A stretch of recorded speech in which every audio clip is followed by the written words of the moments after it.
Friends, welcome back to my channel. ఈరోజు మన ఛానల్లో అయితే పప్పుచారు ఎలా చేస్తారో చూద్దాం.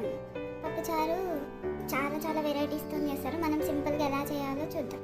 ఫస్ట్ ప్యాన్ పెట్టుకొని దాంట్లో ఆయిల్ పోసుకోవాలి. ఆయిల్ హీట్ ఎక్కిన తర్వాత ఆవాలు జీలకర్ర వేసుకోవాలి.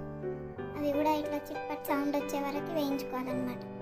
దాని తర్వాత ఎల్లిపాయలు ఉంటాయి కదా, అవి కచ్చపచ్చ దంచుకొని వేసుకోవాలి. ఆ ఎల్లిపాయలు ఆ ఆయిల్లో ఎర్రగా అయ్యే వరకు వేయించుకోవాలన్నమాట. దాని తర్వాత పచ్చిమిర్చి, టమాటో, కొత్తిమీర, కరివేపాకు, మెంతి కూర అవన్నీ మంచిగా క్లీన్గా కడిగి పెట్టుకొని అన్నీ వేసుకొని ఫ్రై చేసుకోవాలన్నమాట. ఇప్పుడు అవి మంచిగా ఫ్రై అవుతూ ఉంటాయి. మంచిగా ఒకటొకటి వేసుకొని ఫ్రై చేస్తూ ఉండాలి. అవి ఫ్రై అయినాక మునక్కాయలు కూడా మనం కడిగి కట్ చేసి పెట్టుకోవాలి. అవి కూడా వేసుకోవాలన్నమాట.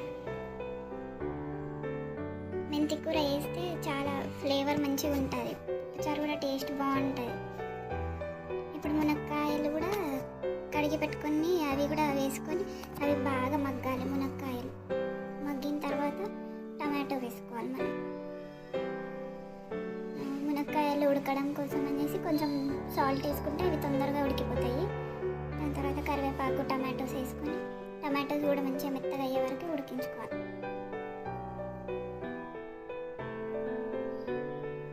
మంచిగా మెత్తగా అవుతాయి అవి. అప్పటిదాకా ఉడికించుకున్న తర్వాత అందులో కొంచెం పసుపు, ఆల్రెడీ సాల్ట్ వేసేసాం కాబట్టి కారం వేసుకొని కలుపుకోవాలన్నమాట. అవి కలుపుకొని బాగా వేగిన తర్వాత చింతపండు రసం పోసుకోవాలి. చింతపండు రసం పోసుకొని బాగా మరిగించుకోవాలన్నమాట. ఆ మునక్కాయలు ఈ వాటర్తోనే బాగా ఉడికిపోతాయి. ఉడికిన తర్వాత అవి మసిలేటప్పుడు మనము ఉడకబెట్టి పెట్టుకున్న పప్పుని అందులో వేసుకోవాలి. మంచిగా స్మాష్ చేసి అందులో పోసేసుకొని మంచిగా మిక్స్ చేసి పోసేసుకొని ఒక 10 minutes తర్వాత మంచిగా బాయిల్ అవుతాయి. ఆ బాయిల్ అయిన తర్వాత దించేసుకుంటాం.